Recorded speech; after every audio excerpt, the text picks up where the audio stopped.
কৈছে আপুনি এনেকৈ নহ'ব, আপুনি নামিব লাগিব, জিন্স পিন্ধি আহিছে আপুনি, সেইবিলাক কৈছে। আৰু মই এইটো ড্ৰেছতে আছিলোঁ দেই, সেইকাৰণে মই এইটো ড্ৰেছতে আছোঁ আজি। আপুনি জিন্স পিন্ধি এনেকৈ যাব নোৱাৰিব। মই তলকিব পৰা নাই, ঘটনাটো কি হ'ল, মানে ৰ'ব কি হৈছে।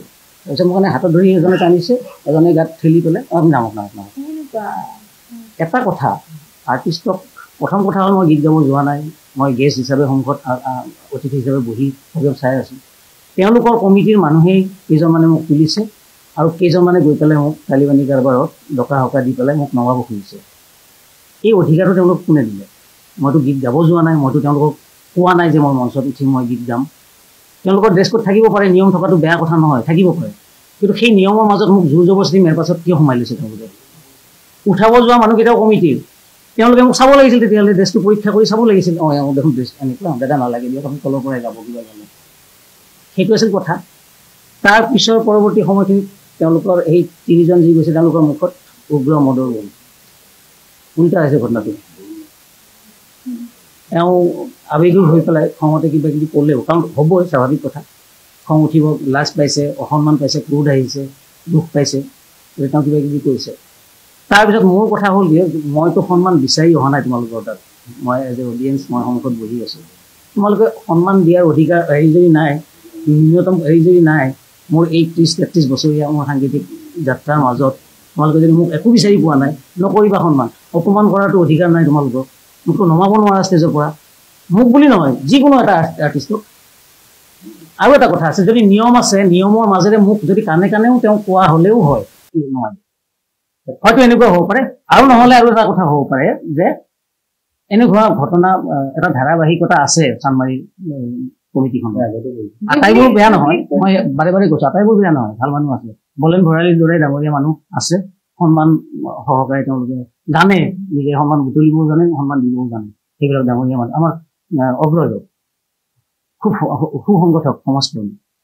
কিন্তু তাৰ লগতে এটা কথা আছে যে তেওঁলোকৰ এই ধাৰাবাহিকতাটো হয়তো এনেকুৱাও হ'ব পাৰে যে বলেন্দা উঠি গ'ল, এতিয়া কিবা এটা অবাঞ্ছিত পৰিৱেশৰ সৃষ্টি কৰি পেলাই আৰ্টিষ্টক খং উঠাই পেলাই পঠাই দিওঁ, মানুহ নিদিলেও হ'ব, এই ধৰণৰ ঘটনাও হ'ব পাৰে। গতিকে আমি বিচাৰিছোঁ সসন্মানে এই ঘৰত মাননি দিয়ক, চুক্তি পত্ৰত আমাৰ যি আছে, আৰু মিডিয়াৰ ওচৰত সেই সংশ্লিষ্ট সেই মানুহ দুগৰাকী তিনিগৰাকী ক্ষমা খুজিব যে আমাৰ ভুল হ'ল, ক্ষমাটো খুজিব লাগিব। আৰু এটা কথা, দিগন্ত ভাৰতী আমাক সকলোৱে গুৰু দিল।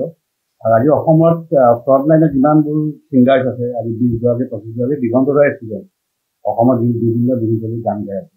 আৰু দিগন্ত দাক মই আজি 30 বছৰ লগ পাইছোঁ, তাৰ আগৰ পৰা দিগন্ত গান কৰি আছোঁ। গতিকে দিগন্ত দাক তেওঁলোকে সেইটো সন্মান কৰাটোৰ কাৰণে আমাৰ গোটেই আজি যিখিনি আমাৰ মানুহ আছে আজি লাভ পাইছে। এটাই আমি মানে কওঁ দিগন্ত দাৰ বিয়াপত যে তেখেত যিজনে আমাক দিগন্ত দাক কালি অপমান কৰিছে, তেখেতক ক্ষমা কৰিব।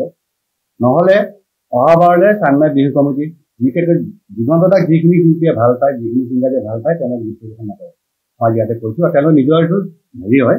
মই এটা কথা কৈছোঁ ইয়াতে যে দিগন্ত দাক যিখিনি শিল্পীয়ে সন্মান কৰে, দিগন্ত দাক যিখিনি গুৰু বুলি মানে, সেইখিনি ছিংগাৰছে অহাবাৰলৈ চানমাৰী বিহুত গান নাগায়।